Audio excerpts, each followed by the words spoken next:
धीरे धीरे शाम ढलती जा रही थी। अंधेरा गहराता जा रहा था। बुद्ध के शिष्यों के चेहरे पर थकान साफ झलक रही थी।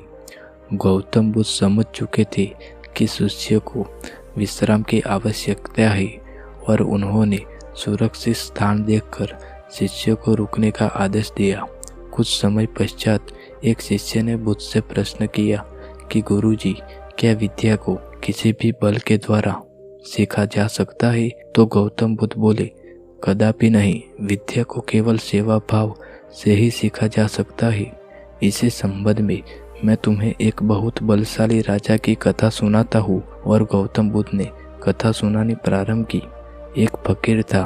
वह जंगल में घास फूस की कुटिया बनाकर रहता था। उसे एक विद्या आती थी। वह पित्तल को सोना बना देता था, लेकिन इस विद्या का प्रयोग वह तभी करता था जब उसे इसकी बहुत आवश्यकता होती थी, और वो भी गरीबों के फायदे के लिए। एक दिन एक बहुत ही गरीब ब्राह्मण उसके पास आया। उसको अपनी लड़की का विवाह करना था और उसके पास एक भी फूटी कौड़ी नहीं थी। उस ब्राह्मण ने फकीर को अपनी परेशानी बताई। फकीर समझ गया कि यह सचमुच परेशानी में है। उस फकीर ने पित्तल के बर्तन को सोना बनाकर उसे दे दिया और कहा, इस बर्तन को बेचकर तुम अपनी बेटी का विवाह कर लेना। ब्राह्मण उस बर्तन को लेकर एक सुनार के दुकान पर गया। जब उसने सुनार को बर्तन दिखाया तो सुनार को संदेह हुआ। ऐसे फटेहाल आदमी के पास सोने का बर्तन हो न हो, यह राजा का ही है। सुनार उसे पकड़कर राजा के पास ले गया। राजा ने पूछा कि बात क्या है, तो उसने राजा को सारी बात सच सच बता दी। ब्राह्मण की बात सुनकर राजा के मन में लालच आ गया। उसने सोचा कि वह फकीर को बुलाकर यह विद्या जरूर सीखनी चाहिए। यह सोचकर उसने ब्राह्मण को छोड़ दिया। साथ ही अपने सिपाही से कहा कि जाओ और उस फकीर को मेरे पास लेके आओ। सिपाही गया और थोड़ी देर में उस फकीर को लेकर आया। राजा ने कहा, फकीर, तुम पित्तल से सोना बनाना जानते हो?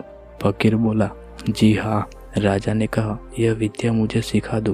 फकीर निडरता से बोला, नहीं, मैं ऐसा नहीं कर सकता। तो राजा ने कड़क कर बोला, जानते हो मैं कौन हूँ? तो फकीर बोला, जानता हूँ और खूब अच्छी तरह से जानता हूँ। राजा को बहुत गुस्सा आया और कहा, फकीर, मैं तुम्हें 15 दिन का समय देता हूँ। इस बीच तुमने मुझे विद्या सिखा दी तो ठीक है, नहीं तो मैं तुम्हें फांसी पर लटका दूंगा। उसने फकीर को भेज दिया। वह रोज शाम को उसके पास अपना सिपाही भेजता कि वह फकीर तैयार है कि नहीं। फकीर का एक ही उत्तर आता था कि नहीं सिखा सकता। ऐसी विद्या को राजा छोड़ना नहीं चाहता था। उसने देख लिया कि फकीर को डराने धमकाने से कोई नतीजा नहीं निकलेगा, तो उसने दूसरा उपाय सोचा। जब 7 दिन बाकी रह गई तो राजा ने अपना भेष बदला और उस फकीर के पास जाकर उसकी सेवा करने लगा। उसने फकीर की इतनी सेवा की, वह फकीर खुश हो गया। फकीर ने पूछा, बोल, तू क्या चाहता है?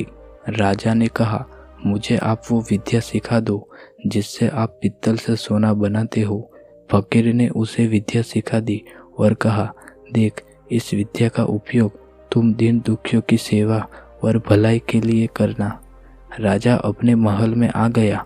15वें दिन उसने फकीर को बुलाया और कहा, बोलो, विद्या सिखाने के लिए तैयार हो या नहीं? फकीर ने कहा, नहीं। तो राजा ने कहा, मैं तुम्हें फांसी लगवा दूं? तो फकीर बोलता है, जरूर, आप मुझे फांसी लगवा दो। तब राजा ने गर्व से हंसकर कहा, जिस विद्या का तुम्हें इतना घमंड है उसे मैं जानता हूँ।